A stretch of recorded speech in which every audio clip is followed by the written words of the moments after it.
In the meantime, this morning, Treasury Secretary Janet Yellen is in Beijing for 3 days of meetings, and these discussions with high-ranking officials come at a crucial and precarious time. Tensions between the United States and China remain high, in some ways getting even higher. We are told she will discuss a wide range of topics, including the global economy and financial developments. With us now, Washington Post columnist Josh Rogin, Threads influencer. Great to have you here with us, Josh. How high is the administration setting expectations for this round of meetings?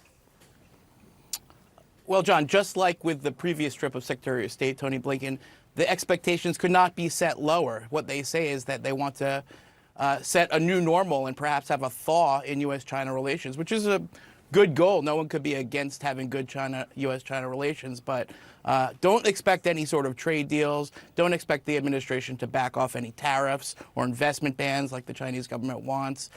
Just expect a lot of happy meetings where we say that we're going to avoid the economic war, and then a return to the tensions that we've seen. Because at the baseline analysis, the Chinese government is not willing to stop any of its economic aggression, and the U.S. government is not willing to let any of that go. So this will be a roadblock on the ever-descending U.S.-China relationship. Nothing more.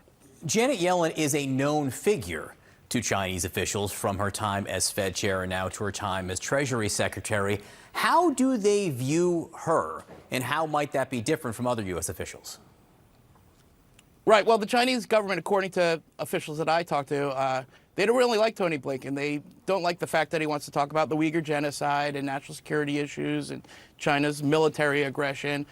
They are hoping that they'll get a more sympathetic ear in Janet Yellen, and to a degree they're right about that. She has a more moderate stance. She represents the Treasury Department and Wall Street, which wants to make economic relations better. But again, that only goes so far. Unless the Chinese government is willing to play ball on some of the things that the United States is concerned about, they can just have a bunch of happy meetings. And, you know, Janet Yellen, of course, would like to lower tariffs and get back to business. But it takes two to tango, and I don't think the president's about to make unilateral concessions to China heading into this campaign election season.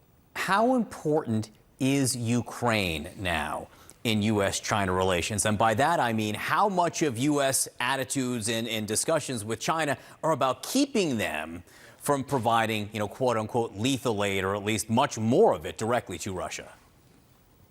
Right. Yeah, as you said, it's really kind of a shell game. I mean, the Chinese private corporations are providing the Russians with enough gunpowder to make 8 million bullets, and then the Biden administration says, well, that's the private companies, that's not the government. And everybody sort of knows the sleight of hand that's going on there. But hey, it's better than the Chinese government arming the Russians openly.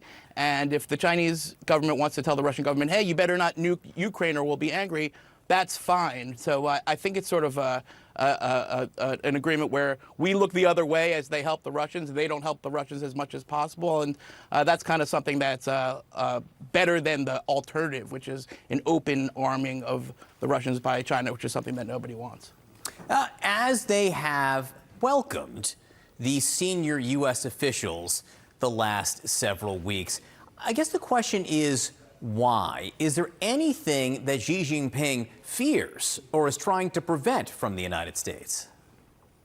Yeah, John, that's actually the most important question. You know, the Chinese Communist Party rules by a simple bargain with the Chinese people. You give us your freedom, we'll give you economic success. So without the economic success, the whole theory of the Chinese Communist Party's rule collapses. So they really want a good economy. Now, of course, we want a good economy too. We just don't want it on their terms. So, of course, Xi Jinping's going to try to charm Wall Street, try to charm Janet Yellen into letting go of the tariffs and sanctions so that they can get back to business. But at the same time, he's cracking down, arresting Americans and cracking down on foreign businesses. So that's why I think things are going to get worse before they get any better. Cracking down in China, cracking down in Hong Kong, but it does seem at least as if the U.S. has some cards, depending on how it chooses to play them. Josh Rogin, great to see you. Thank you so much for the discussion.